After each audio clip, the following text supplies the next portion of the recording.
pagi semua. Kita memulai pembelajaran. Ada baiknya kita mengawali pembelajaran dengan doa. Doa dibawakan oleh ketua kelas. Pembelajaran oleh ketua doa dimulai.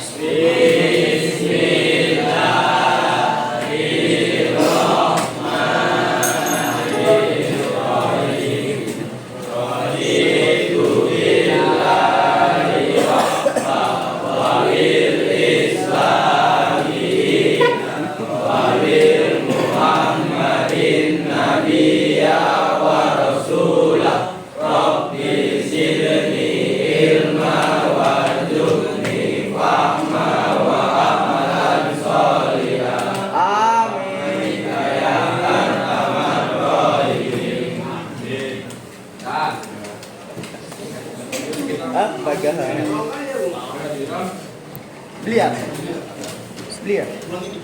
Ajar Enggak parah.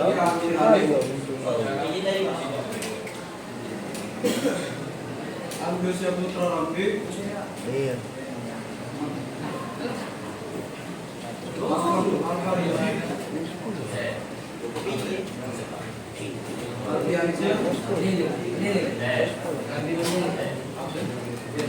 Ali Al-Ikram, Ali bin Aziz, Arfan Rasid, Bapak Nabi, dan Al-Rizki, Dika Ardiansyah, Wahru Rozi, Faiz Khairi, Imam Rizki Totama, Imam Yalfa Rozi, Hadir. M. Ali, Alah.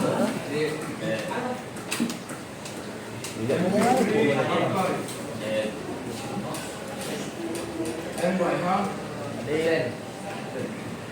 M. Rizky Faiz, Muhammad Nabil Munori, Muhammad Rafa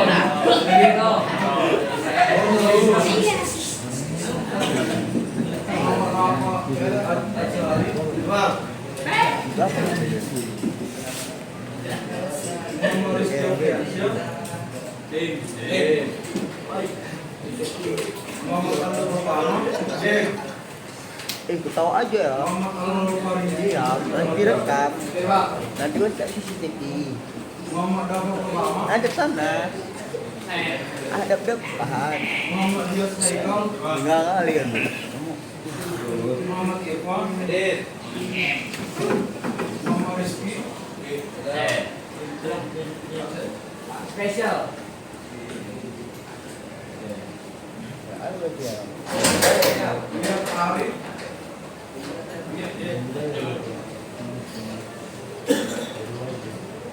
Rafael Bangga,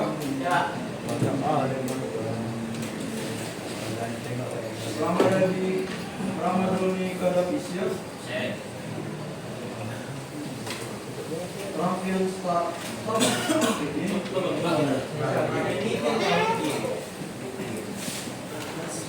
Trio,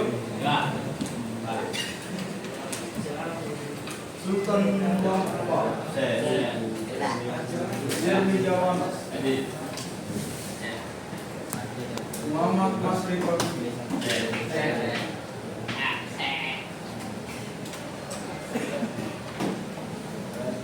Baik, sebelumnya materi kita adalah simbol dan komponen-komponen instalasi listrik.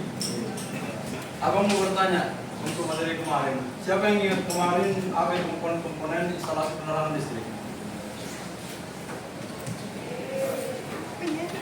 Dos. Yang lain? Kenapa? Hah? Mata. Oke. Sini. Baut. Terus. Grup CP. Ada mobil. Terus.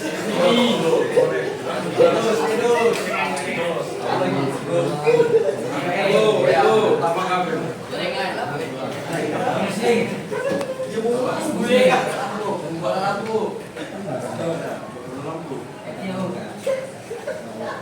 Apa lagi?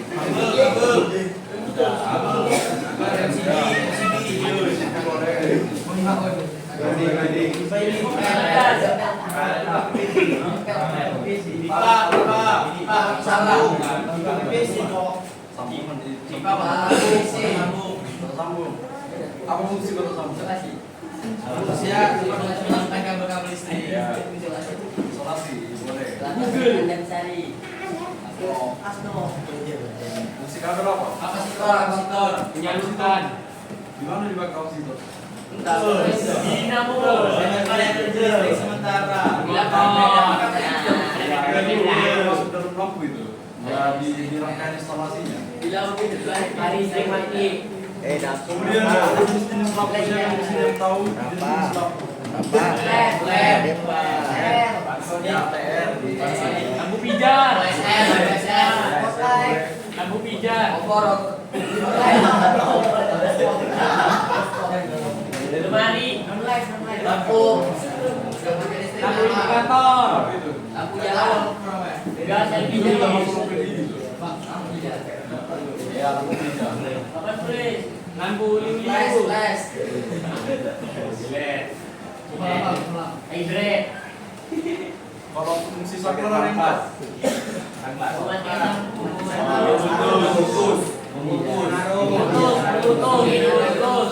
Virus. Kemudian apa? Oh, kemarin kita belajar simbol-simbol. Siapa di sini yang udah tahu apa itu? Gimana simbol saklar, lampu, kemudian kabel? Ada yang tahu? Ada. Awalnya ada yang perlu.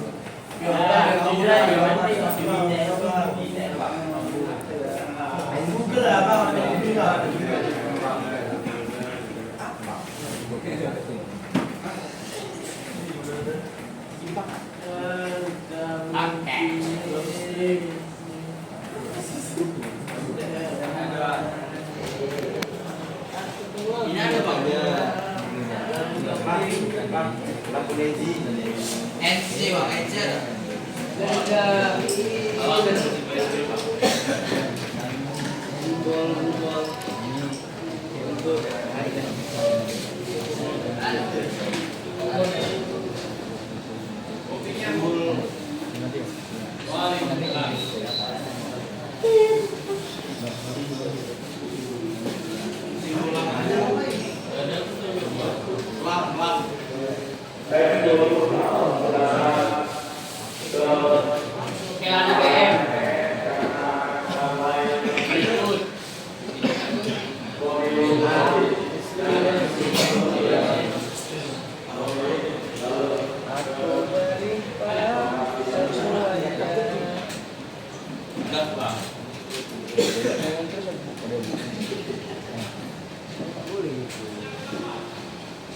Guys, ini mana?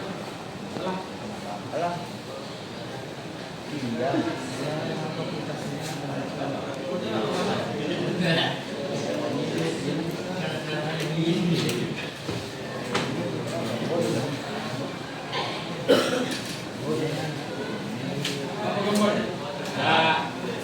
Kemarin juga kita sudah belajar tentang gambar ini.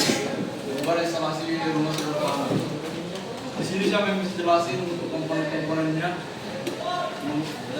Menjelaskan dari simbol-simbol tersebut. Nah, Rumah itu. Gambarannya apa?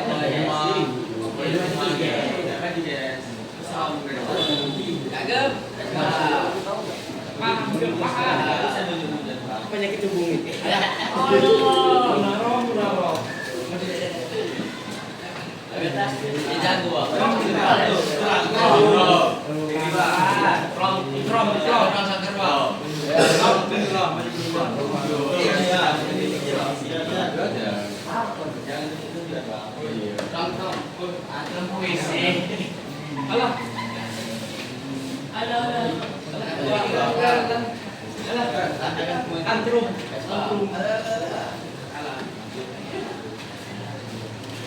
Ayo, kalian bisa. Ayo, berpindah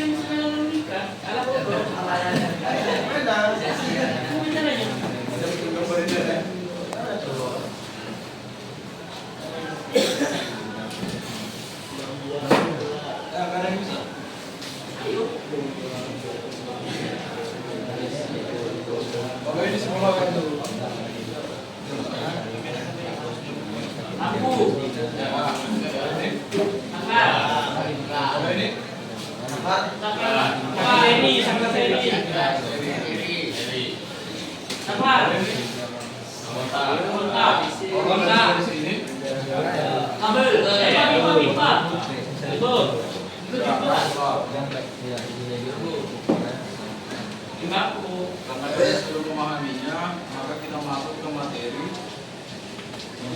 penerangan di tempat kerja. Sebelumnya siapa yang tahu tentang penerangan itu di tempat kerja?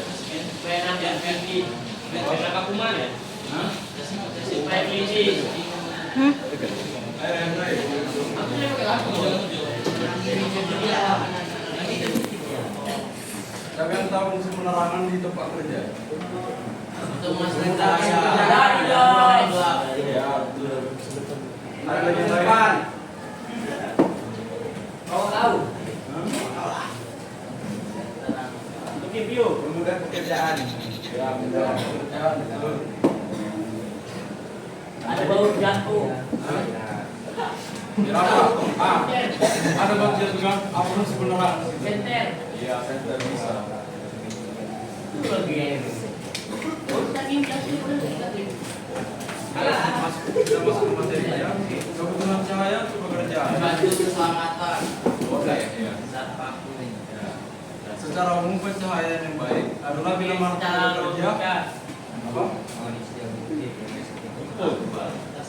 Secara umum pencahayaan yang baik adalah bila mana tenaga kerja dapat melihat pekerjaan dan lingkungan kerja dengan mudah dan jelas tanpa harus membisingkan mata.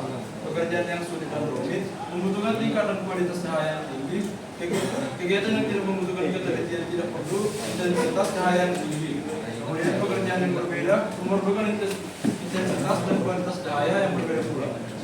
Kemudian ada beberapa faktor yang berpengaruh mengenai pencahayaan antara lain banyaknya cahaya di suatu area, jumlah tipe dan posisi sumber cahaya, jenis pekerjaan, atau seberapa sering dan seberapa lama pekerjaan tersebut dilakukan. Kemudian ada sumber-sumber penerangan. Penerangan alami yaitu dari sinar matahari. Untuk penerangan buatan seperti yang kita bilang tadi dari lampu hijau sampai LED. Kemudian ya RGB. Lampu pelepasan listrik, contohnya TL atau merkuri. Beberapa tipe penerangan. Yang pertama ada penerangan umum, penerangan lokal, dan penerangan tambahan. Kemudian ada sifat dari cahaya. Sifat dari cahaya ditentukan oleh kuantitas atau banyaknya cahaya yang jatuh pada suatu permukaan dan kualitas yang menjadi warna, arah, dan komposisi cahaya serta jenis dan tingkat kesilauan. Sifat dari hubungan ditentukan oleh brightness ratio, reflektansi, value, dan distribusi cahaya. Sifat dari pekerjaan. Efek penerangan pada mata. Stres pada alat penglihatan dapat menimbulkan dua tipe kelelahan, yaitu kelelahan mata dan kelelahan syaraf. Kelelahan visual dan syaraf dapat terjadi secara bersamaan, sehingga seseorang dapat menilai pengaruh pada dua kelelahan ini secara terpisah pada performance. Stres yang berlangsung lama pada akomodasi dapat terjadi pada seseorang yang mengamati objek kecil pada jarak dekat serta waktu lama. Stres pada retina terjadi bila terdapat kontras yang berlebihan dalam medan penglihatan dan waktu pengamatan cukup lama. Ditandai oleh iritasi pada mata, penglihatan ganda, daya akomodasi menurun, sakit kepala, ketajaman penglihatan menurun, kepegangan kontras dan kecepatan persepsi menurun. Kemudian ada general nervous fatigue, terutama terjadi bila pekerjaan yang dilakukan seseorang memerlukan konsentrasi, kontrol otot, dan gerakan yang tepat. Ditandai oleh waktu reaksi yang memanjang, gerakan menjadi lambat, gangguan-gangguan pada fungsi motor, dan psikologis. Kemudian ada kesilauan. Kesilauan adalah suatu cahaya yang tidak diinginkan. Setiap brightness yang berada dalam lapangan, penglihatan yang menyebabkan ketidaknyamanan, gangguan, kelelahan mata, dan atau gangguan penglihatan. Sini ada contoh dari kesilauan. Penyebab kesilauan. Yang pertama ada disability glare, kehilangan sebagian penglihatan karena terlalu banyak cahaya masuk mata. Yang kedua discomfort gain, ketidaknyamanan ke penglihatan karena selalu berhadapan dengan sumber cahaya. Yang ketiga reflected glare, Patulah menyilaukan dari permukaan menjadi budak yang mengenai di sini ada dua gambar alat ukur cahaya. Sebelumnya ada ketahuinya apa?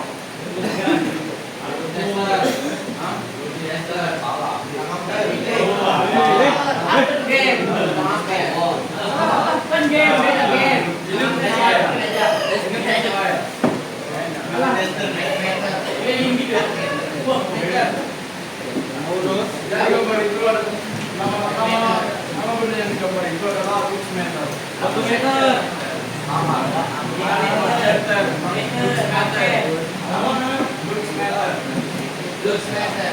meter.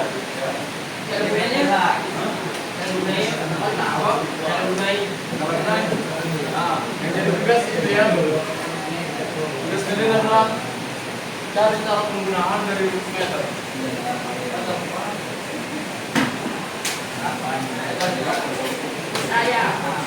Aku perlu lagi ya. Cara penggunaan prinsip kerja.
Foto hari ini.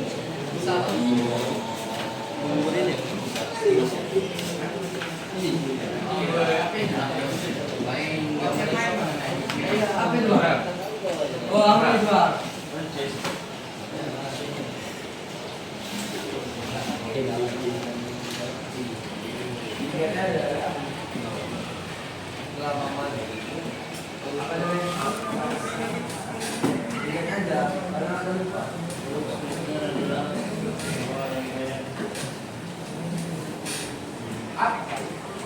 Iya.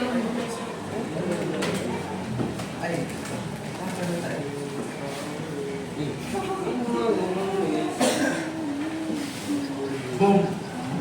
Boom.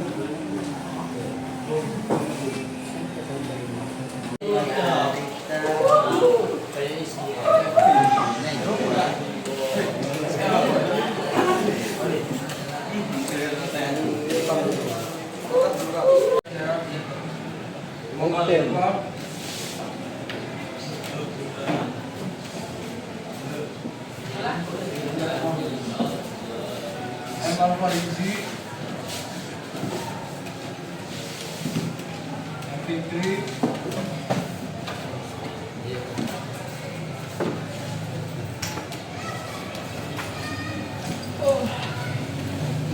Ali Alikram,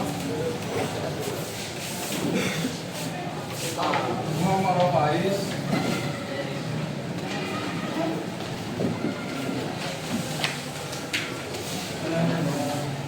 itu siapa?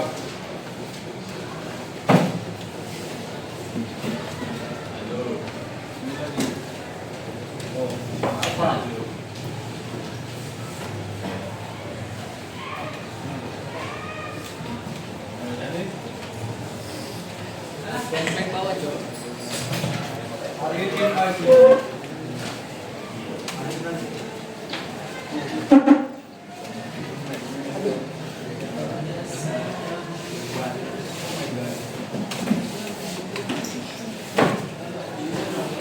Tadi kita sudah mengerjakan tugas prinsip kerja dan jas penerangannya.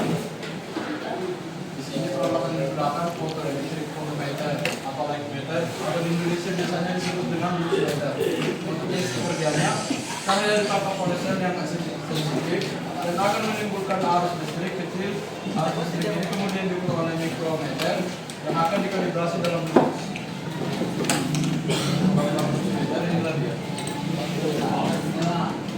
Jadi ada nggak yang tahu di mana di sini untuk sensor pengangkat cahaya? Berarti ini kan? Ya. Kan tombol off itu yang benar.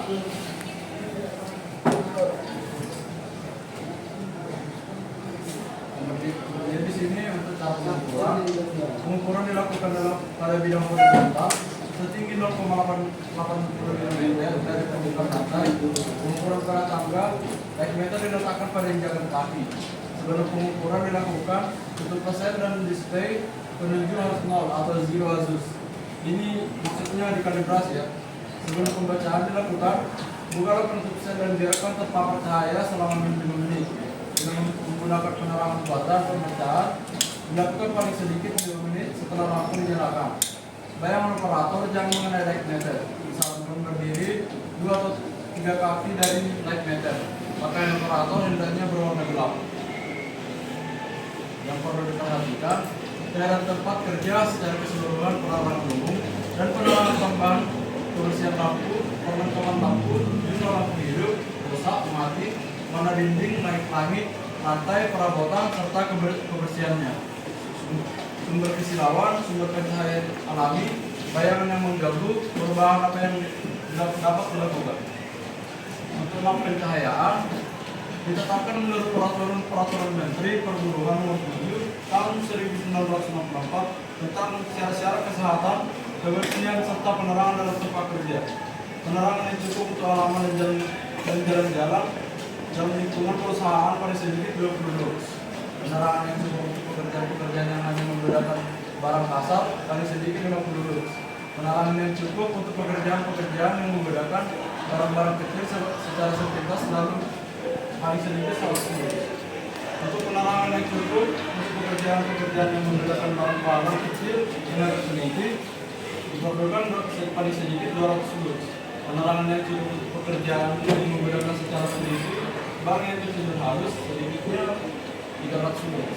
Kemudian penerangan yang cukup yang menggunakan barang-barang halus dengan kualitas yang sedang dan waktu yang lama paling sedikit 500 sampai 1000 lux. Penerangan yang cukup untuk pekerjaan yang menggunakan barang yang sangat halus dan kontras yang kurang untuk waktu yang lama paling sedikit 1000 lux.